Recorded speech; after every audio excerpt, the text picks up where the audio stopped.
এরকম নদীতে মানে স্বচ্ছ জলে আপনারা স্নান করতে পারবেন। দেখুন, চলুন গার্ডেন ওয়াশরুম থেকে আপনাদেরকে ঘুরিয়ে নিয়ে আসি। ওয়াশরুমের ভেতরে দেখুন কলা গাছ।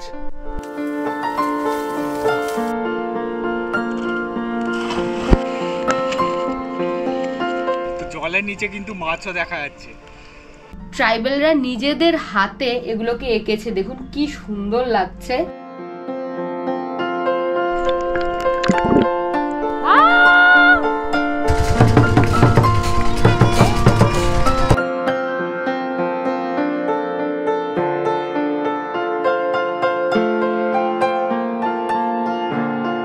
পাহাড়পুর পৌঁছানোর জন্য nearest railway station Indrabil railway station.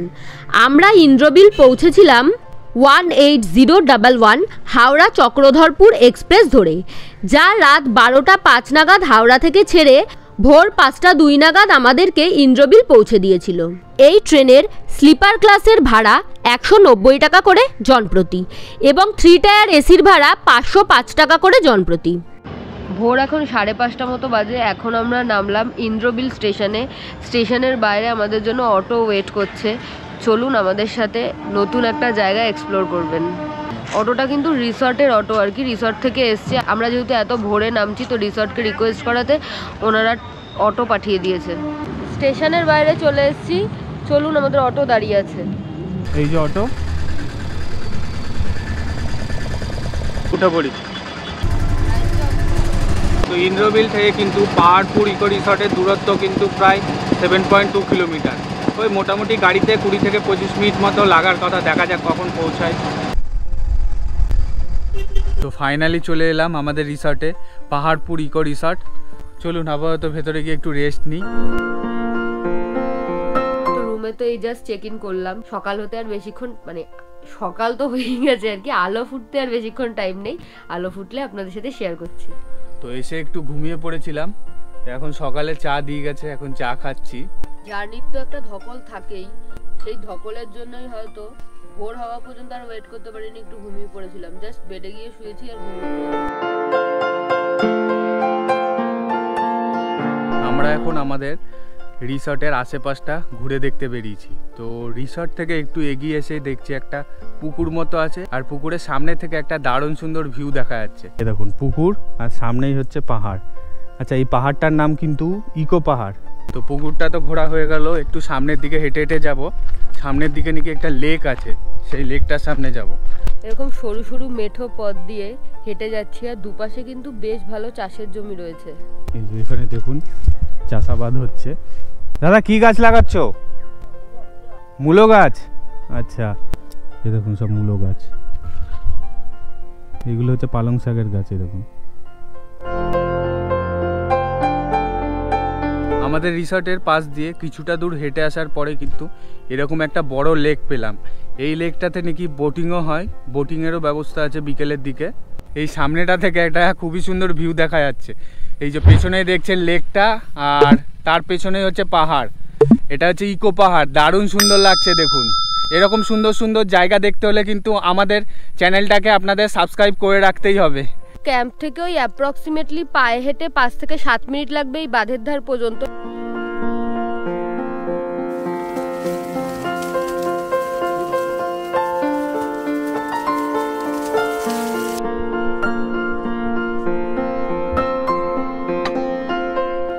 সুন্দর ফুলকো লুচি, ছোলার ডাল, ডিম সেদ্ধ, জিলাপি আর হচ্ছে ফলের ট্রে। তার মধ্যে আপেল, কলা, শসা, খেজুর রয়েছে। ফলটা অবভিয়াসলি সিজনাল হবে। এখন যেহেতু হালকা হালকা ঠান্ডা পড়েছে, আপেল পাওয়া যাচ্ছে, তাই আপেল রয়েছে। মিষ্টি মিষ্টি ছোলার ডাল, দারুণ।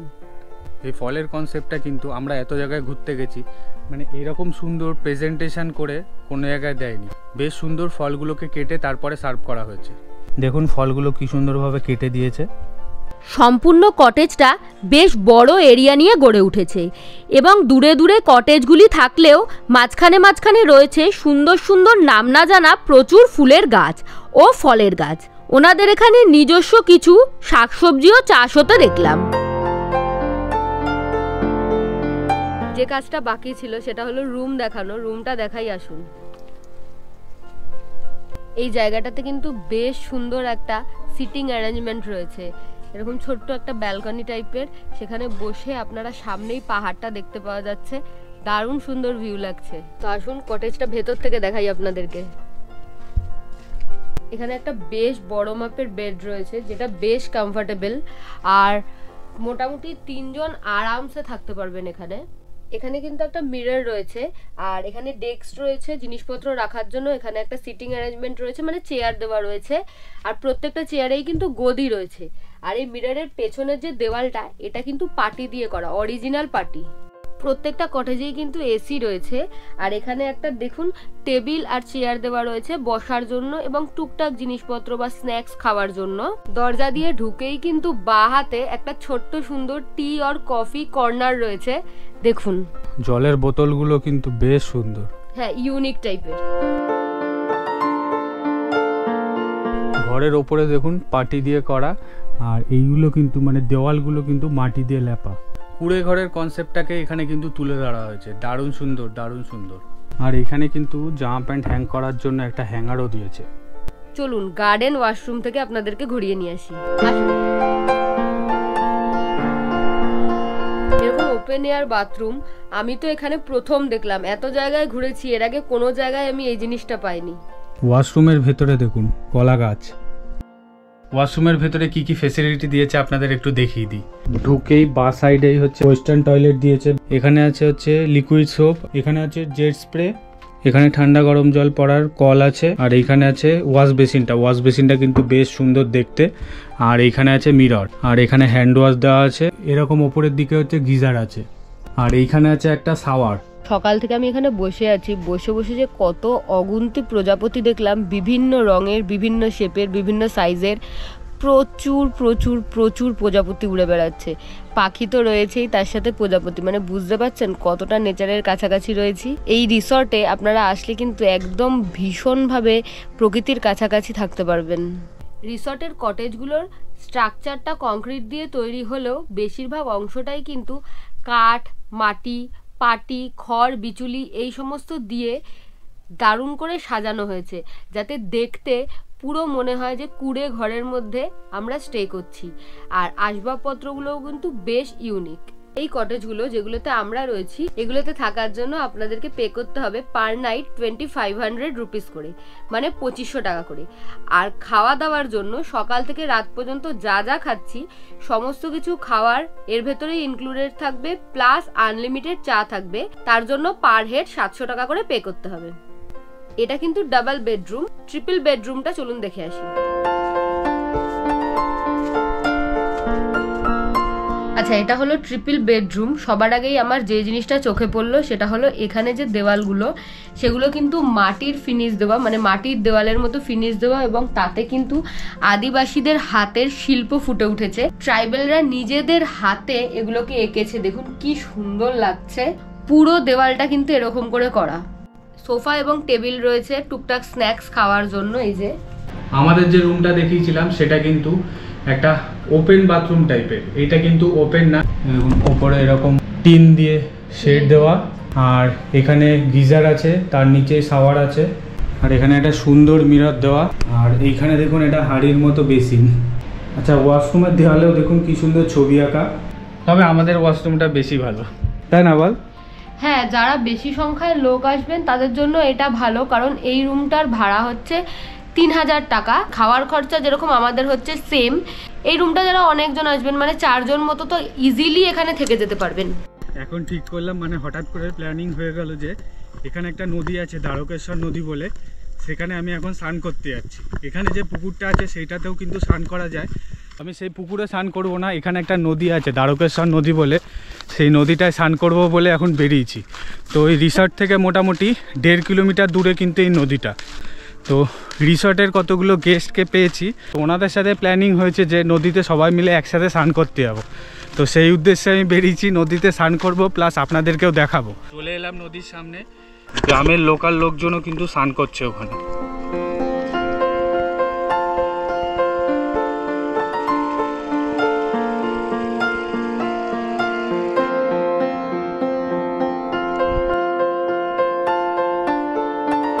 জামা টামা সব ছেড়ে নিয়েছি, আচ্ছা, কোমর পর্যন্ত জল আছে। আর জলটার অবস্থা দেখেছেন, পুরো স্বচ্ছ জল, একদম পুরো ক্রিস্টাল ক্লিয়ার জল। খুবই মজা হচ্ছে কিন্তু। আপনারা এই পাহাড়পুর ইকো রিসর্টে আসলে কিন্তু এই নদীতে স্নান করতে একদম ভুলবেন না। দারুণ মজা হবে, দারুণ। পুকুরের থেকে মনে হয় নদীটায় স্নান করে আপনাদের বেশি মজা লাগবে, কারণ নদীর জলটা কিন্তু প্রচণ্ড স্বচ্ছ এবং বেশ ঠান্ডা ঠান্ডা জল, তো বেশ ভালো লাগছে। নিচের পাথরটা তো সব দেখা যাচ্ছে, নুড়ি পাথরগুলো নিচে আছে দেখুন, সমস্ত কিছু দেখা যাচ্ছে। তো জলের নিচে কিন্তু মাছও দেখা যাচ্ছে, দারুণ লাগছে, দারুণ। যারা সাঁতার জানেন না তাদেরও কিন্তু স্নান করতে অসুবিধা হবে না, বেশি দূরে যাওয়ার দরকার নেই, হালকা একটু সামনে নেমে স্নান করতে পারবেন। এই বর্ষাকালে নাকি এই যে ব্রিজটা দেখছেন, ব্রিজের ওপর অব্দি জল চলে যায়।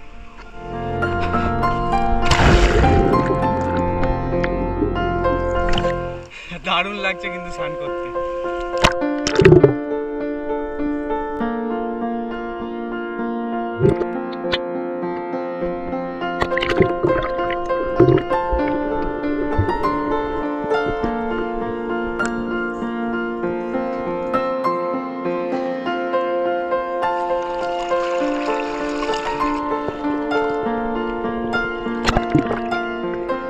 এরকম সুন্দর নদীতে স্নান করতে হলে কিন্তু আপনাদেরকে পাহাড়পুর ঘুরতে আসতেই হবে, দারুণ লাগবে, দারুণ দারুণ। আমি এতক্ষণ ধরে আপনাদেরকে বলছিলাম কিছু দাদারা আমাদের সাথে ঘুরতে এসেছে, সবাই একসাথে নদীতে স্নান করছি, তো দাদার কাছ থেকে পাহাড়পুরের একটু এক্সপিরিয়েন্স শুনে নেব। তোমার নামটা বলো দাদা। আমার নাম শুভদীপ। আচ্ছা, দাদার নাম? আমার নাম পিনাকি। আচ্ছা, কেমন লাগছে বলো? খুব ভালো লাগছে। পুরুলিয়ার ল্যান্ডস্কেপ অসাধারণ, অনবদ্য লাগছে, দারুণ এনজয় করছি।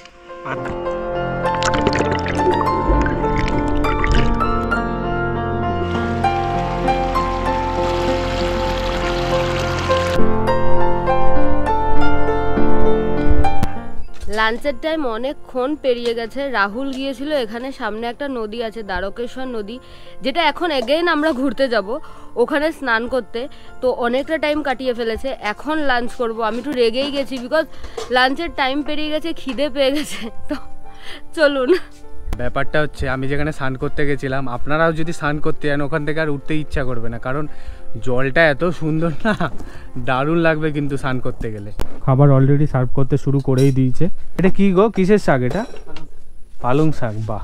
তো আজকে দুপুরের মেনুতে রয়েছে ভাত, ঝুরঝুরে আলু ভাজা, বেগুন ভাজা, উচ্ছে ভাজা, শাক ভাজা, স্যালাড, ডাল, আলু পোস্ত, আমার জন্য পনির, মানে যারা ভেজ খাবে তাদের জন্য পনির, যারা নন ভেজ খায় তাদের জন্য মাছ, আর পাঁপড়, রোস্টেড পাঁপড়, চাটনি, মিষ্টি আর টক দই।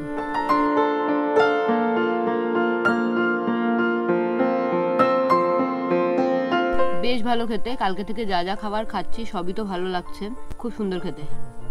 লাঞ্চ টাঞ্চ করে এখন যাচ্ছি ঘুরতে। এই যে আমাদের অটো, আপাতত তাড়াতাড়ি অটোতে উঠে স্পটগুলো আপনাদেরকে দেখাবো, চলুন।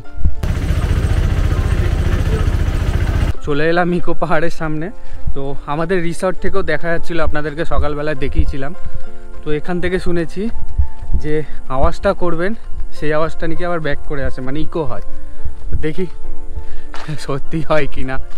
এর আগেও কিন্তু আমরা যখন ওই দারিংবাড়িতে গেছিলাম, দারিংবাড়ির একটা পাহাড়ে, ওখানেও বলছিল ইকো হয়, কিন্তু আমরা জোরে জোরে চেল্লানোর পরে কোনো ইকোই পাইনি। তো দেখা যাক হয় কি না, এখন আওয়াজ করে দেখা যাক। এটা হচ্ছে ইকো পাহাড়। তো ইকো পাহাড়ের সামনেই আমি দাঁড়িয়ে আছি। তো প্লিজ সাবস্ক্রাইব আওয়ার চ্যানেল। ভালো কিন্তু আওয়াজ হচ্ছে, ভালো আওয়াজ। তো সাবস্ক্রাইব করে কিন্তু আমাদের পাশে থাকবেন, আর বেল আইকনটা বাজিয়ে দেবেন, আর লাইক করবেন, আর বন্ধুদের সাথে শেয়ার করুন। দেখুন কি সুন্দর জায়গাটা। আমরা ইকো পাহাড়টা ঘুরে এখন যাচ্ছি সেমাফোর টাওয়ারে। এটা কিন্তু রিসর্ট থেকে বেশ খানিকটা দূরে, বা এটাকে বলা হয় সানসেট পয়েন্ট। সব খেজুর গাছগুলোতে না হাড়ি ঝোলানো রয়েছে খেজুর রস কালেক্ট করার জন্য।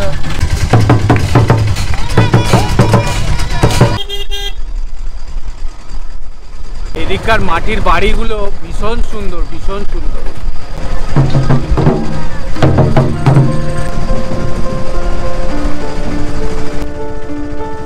সানসেট পয়েন্টের সামনে চলে এসেছি। এই যে আমাদেরকে অটো ওইখানটাতে নামিয়ে দিয়েছে। তো এইখান থেকে মোটামুটি ওই জায়গাটা অবধি আপনাদের ট্রেক করে যেতে হবে।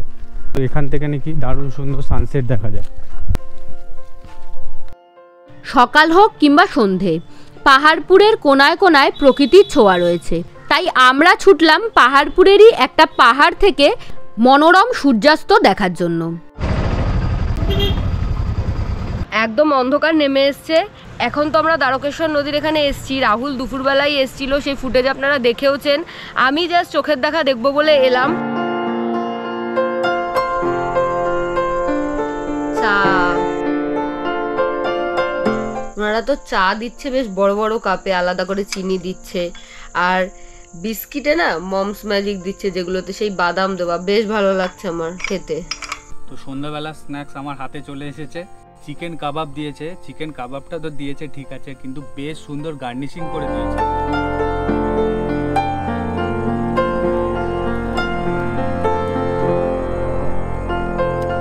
মুখে দিতে না দিতেই দারুণ লাগলো খেতে, দারুণ। চাটা খেয়েছিলাম, চাটাও বেশ ভালো লেগেছিল। আর চিকেনের এই আইটেমটা দারুণ খেতে, দারুণ। আমি এখন সব কিছু ইনফরমেশান আপনাদেরকে বলবো। সাইট সিনের কত কী খরচা, বা ইন্দ্রবিল স্টেশন থেকে আসতে গেলে কত টাকা ভাড়া লাগে অটোতে, বা আদ্রা জংশন থেকে অটোর ভাড়া কত টাকা নেওয়া হয় রিসোর্ট পর্যন্ত আসার জন্য। তো আমি পেয়ে গেছি এখন শম্ভুদাকে। একটু বলবে তুমি হচ্ছে ইন্দ্রবিল থেকে পাহাড়পুর ইকো রিসোর্ট পর্যন্ত আসতে গেলে অটো ভাড়া কত নেওয়া হয়? ইন্দ্রবিল থেকে রিসোর্টে আসতে গেলে আপনাদের 250 টাকা নেওয়া হয় অটো ভাড়া। হ্যাঁ, যিনি ট্রেন লেট থাকে তারকম আরও এক্সট্রা 50-100 টাকা নেয়। রাত্রি বেশি হলে কিন্তু রেটটা একটু বেশি হয়ে যায়। আর আদ্রা জংশন থেকে কত নেওয়া হয়? আদ্রা থেকে 500 টাকা। আচ্ছা, আর সাইট সিনগুলো বলো। ওই সানসেট পয়েন্ট, দ্বারকেশ্বর রিভার, এই দুটো পয়েন্ট নিয়ে কত টাকা নেওয়া হয়? সেটা হচ্ছে আপনাদের 300 টাকা নেওয়া হয়। আর কি কি মোটামুটি সাইট সিন আছে? আর এখানে আছে আপনার অভ্রখাদান বা সোনাঝুরি জঙ্গল। আচ্ছা। আর একটা আছে রঞ্জনডি ড্যাম। আচ্ছা। সুন্দরবন। আচ্ছা। দুটো মিশিয়ে 1200 টাকা নেওয়া হয়। আচ্ছা, সবগুলো মিলিয়ে 1200 টাকা নেওয়া হয়। আর এক্সট্রা আছে কাশীপুর রাজবাড়িতে, ওরা দেখিয়ে দেবে এমনিতেই। আচ্ছা, পাহাড়পুর ইকো রিসর্টটা কিন্তু pet friendly, solo traveller, couple friendly, মানে সব কিছুই। তো যারা হচ্ছে সোলো ট্রাভেলার বা কাপেল ফ্রেন্ডলি তারা কিন্তু যখন আসবেন তখন ডকুমেন্টস নিয়ে আসবেন। জায়গাটা তো ভীষণ সুন্দর, মানে চারিদিকের পরিবেশটাও খুবই সুন্দর। আমি ডেসক্রিপশান বক্সে এবং স্ক্রিনে নাম্বারটা দিয়ে দিয়েছি, আপনারা চাইলে কিন্তু যোগাযোগ করে নিতে পারেন। এখন 9:28 মতো বাজে। আমি আর শৈলী চলে এলাম ডিনার টেবিলে, কারণ ডিনারটা করেই কিন্তু আমাদের চেক আউট করে বেরিয়ে যেতে হবে। আমাদের রাত 11টা 8 না 9 ট্রেন আছে মিষ্টি? 8। 11টা 8 নাগাদ আমাদের ইন্দ্রবিল স্টেশন থেকে ট্রেন আছে, ফেরার ট্রেন, বাড়ি ফেরার ট্রেন। রাতের মেনুতে রয়েছে ডাল, আলু ভাজা, বেগুন ভাজা, আমার জন্য আলু পটলের তরকারি। রাহুল যেহেতু ননভেজ খায়, বেশিরভাগ মানুষই ননভেজ খায় আর কি, তো তাদের জন্য চিকেন থাকছে, আর স্যালাড রয়েছে, আর এরকম বড় বড় দুটো ইয়েলো কালারের রাজভোগ। শেষ পাতে মিষ্টি পেলে আর কিছু লাগে না যারা মিষ্টি প্রিয় মানুষ। খিদের পেটে যেরকম খাবার চাইছিলাম ঠিক সেরকম খাবার, একদম ঘরোয়া, ভীষণ সুন্দর, লাইট, মানে রিচ খাবার নয়, তো খেয়ে কোনো অসুবিধা হবে না। চিকেন কষাটা পুরো চিকেন কষার মতনই, যেরকম মশলাদার সেরকম রং চঙে, এবং খেতেও কিন্তু পুরো এক ঘর, দারুণ খেতে, দারুণ। ডিনার তো কমপ্লিট হয়েই গেল, এখন ব্যাগপত্র নিয়ে রেডি, চেক আউট করছি। এরকম অন্ধকারে প্রথম কোনো জায়গা থেকে চেক আউট করছি আর কি, মানে এতটা রাতে, ভোর রাতে করেছি কিন্তু এতটা রাতে। তো যাই হোক, চলুন। আমাদের ফেরার ট্রেন ছিল 18012 চক্রধরপুর এক্সপ্রেস, যা রাত 11টা 8 নাগাদ ইন্দ্রবিল স্টেশন থেকে ছেড়ে 4:35 নাগাদ হাওড়ায় পৌঁছে দেয়। তবে এই ট্রেনের ট্র্যাক রেকর্ড একদমই ভালো না, বেশিরভাগ দিনই লেট করে আসে, এবং লেটটা 1-2 ঘন্টা লেট নয়, প্রায় 4-5 ঘন্টা লেট। আমাদের জার্নির দিনও প্রায় 4 ঘন্টা লেট ছিল এই ট্রেনটি। দেখা হবে আবার অন্য কোনো দিন, অন্য কোনো সফরে। ততক্ষণ পর্যন্ত stay tuned on Shailee's lifestyle. Thank you for watching.